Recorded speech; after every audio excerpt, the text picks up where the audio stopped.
Anything you want to say to Karoline's family? Did you kill your girlfriend? What happened last night?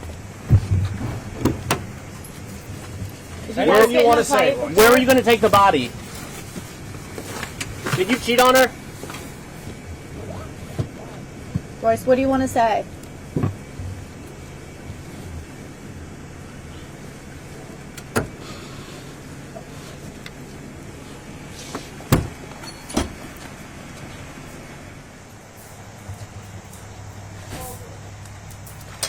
Rachel, what do you want to say to Karoline's What do family? you have to say, Rachel? Why'd you help your son? Do you regret helping? Why'd you help your son cover up a murder? I did not. What did you say? You did not help? I'm sorry. What are you sorry for? You're sorry? What happened last night? Why are you sorry, Rachel? Tell us why you're sorry.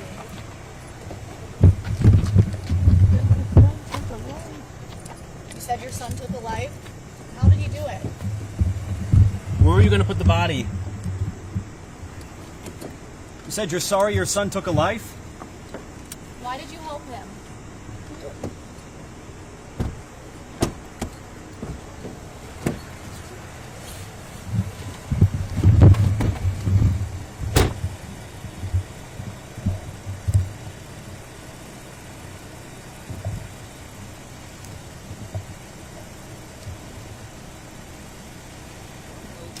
What you guys just saw was the walkout, as is the charges have been filed for both the boyfriend and then also the mother of the boyfriend in regards to the homicide that we saw earlier this morning.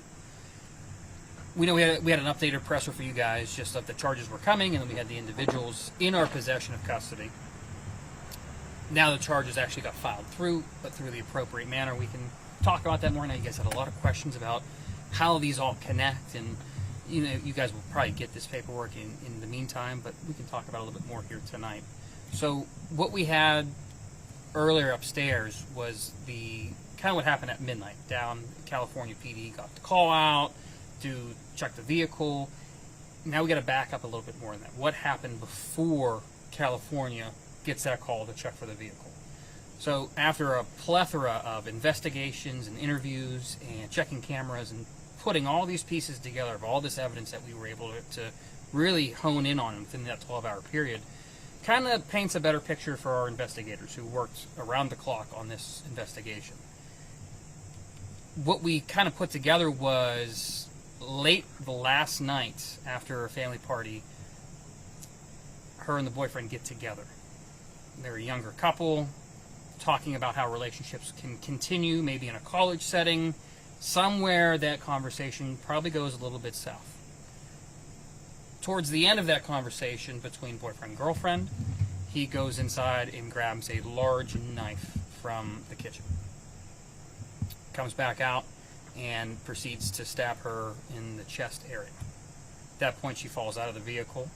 He proceeds to pick her up and load her in the back hatch of that vehicle. Drives that said vehicle to mom's house, and then starts talking with mom about what they should be doing from this point forward. They try to clean clothes, they try to clean the car up, they try to get rid of any blood stains possible, and then proceed to take that vehicle with the mother following or tailing behind that vehicle all the way down from Bellsville back down to California Borough. At that point, family puts the alert out asking for a request to see our daughter hasn't checked in, with whatever usage they were talking to California PD about, whether that was an AirTag system or a car locator.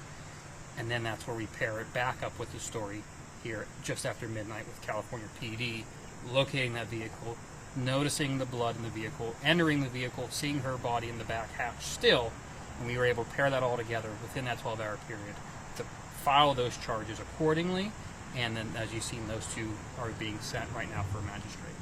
Where was the vehicle when the stabbing occurred? Yeah, so good question. So we have a couple addresses in play. The stabbing occurred outside of his father's residence. North Strabane. North Strabane, that Canonsburg area. Then proceeds to Bellsville, then proceeds to California, close to the university. Was this a Volkswagen? We'd seen a Volkswagen in the garage, and that was towed here to the barracks. Was that the getaway car here? So the Jeep Cherokee where he placed her body in the back hatch was what vehicle he was operating with. The vehicle that you probably saw earlier coming into more evidence collection was probably the vehicle that the mother was following and tailing behind as well. Because once he drops the vehicle off, he obviously needs a way back home, which the mother then provided in her vehicle. So the Jeep Cherokee was his? The Jeep Cherokee belongs to the victim's family. Okay. So, and then the family party they were at, was it the victim's family or was it the suspect's family? I don't have that entirely right now tonight, but I believe that it was attached to the victim's and her family's residence. Later the night, they probably get together at at his dad's house, boyfriend, girlfriend. You see that somewhat of a domestic / argument take place about just, you know, a young relationship. Hey, we're both entering college. What's going on here? That goes south, which leads to the knife stabbing. Now, we're still waiting for a full coroner's report for the exact death from the autopsy, but based off interviews and everything we were gathered here today, and you guys will really see that detailed in the affidavit and complaint, everything that I just kind of furloughed for you guys here tonight. Did either of them in these interviews confess? We kind of heard the mom here kind of, it sounded like saying, I'm sorry, what did you Right, hear from them? for direct quotes, especially with a case like this, I'll let you guys take it directly from the affidavit, because there's a lot to it, and I don't want to misquote something and potentially harm the investigation. So when you guys get the full affidavit, it's going to list the interviews and what was said. I'd rather you guys take direct quotes from that. But we had enough from the interviews that took place to prove what was occurring, whether that was through confession or through other witness testimony. Did Royce give any indication as to a motive? You said an argument. I mean, were there mental health concerns? I mean, any idea what happened here?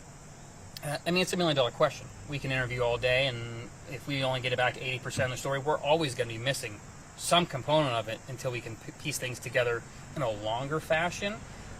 It is just more of an unfortunate event where 18-year-old girl, young soccer star, ready to explore life, ready to start college, now can no longer get to do that. Her family, great family, unfortunately we have to deliver all this news to them in a timely manner.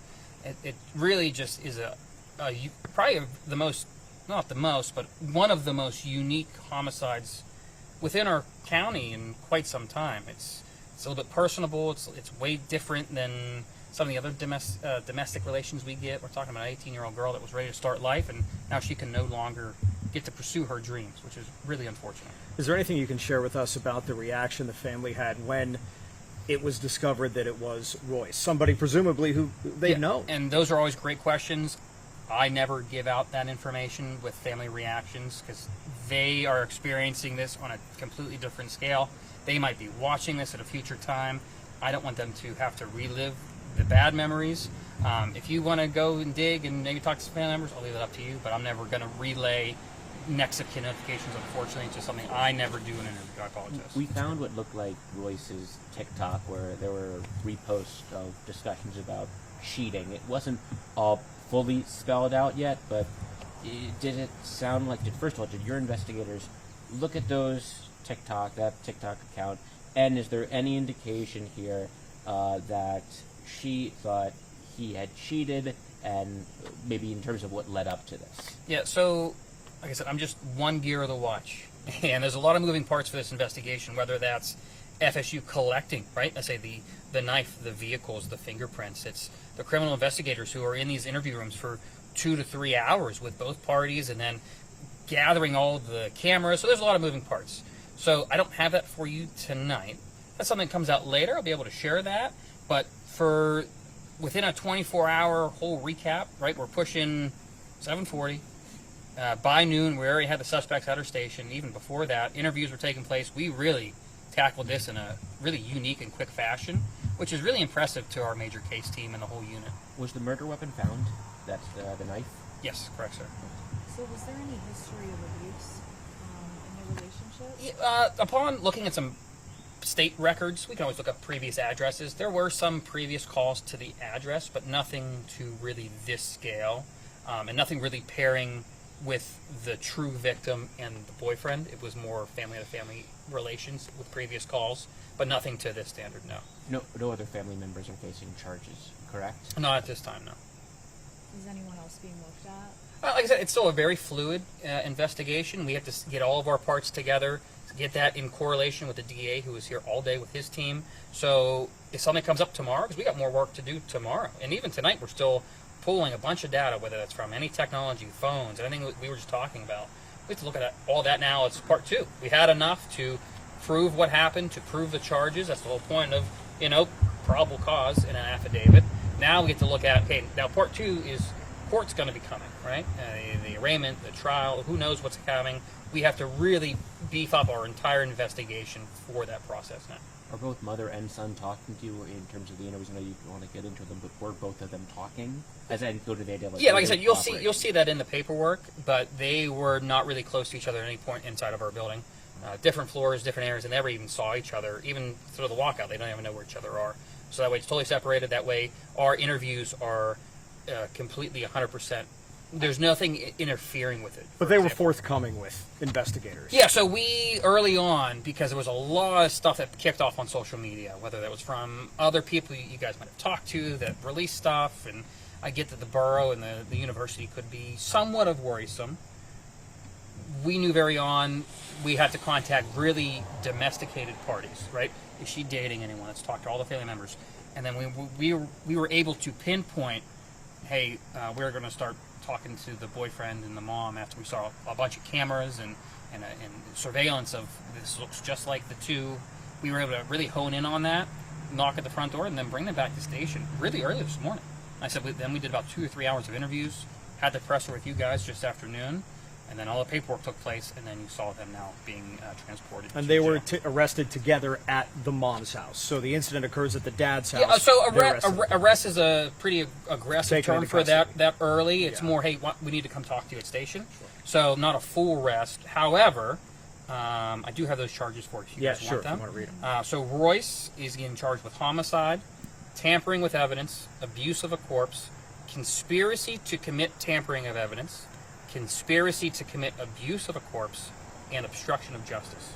The mother, Rachel, is getting charged with hindering apprehension of a fugitive, tampering of evidence, abuse of a corpse, conspiracy to both tampering of evidence and abuse of a corpse, and also obstruction. So you see that slight change at the very top of the highest charge between the two of homicide and then hindering, because obviously he's going to the mom's house. They're trying to clean the vehicle. They're trying to then offload the vehicle somewhere else, knowing all that has occurred. That's why you see the charges have a slight variation between just not double. It's on homicide and homicide. It's almost aiding at that point. Did both of them ask for lawyers? I can't go over the full interviews, but the interviews were conducted in its entirety. So he's 18 also? He's 18. She was 18. I don't have the age of the mother currently still. I'm sorry. Can you just go over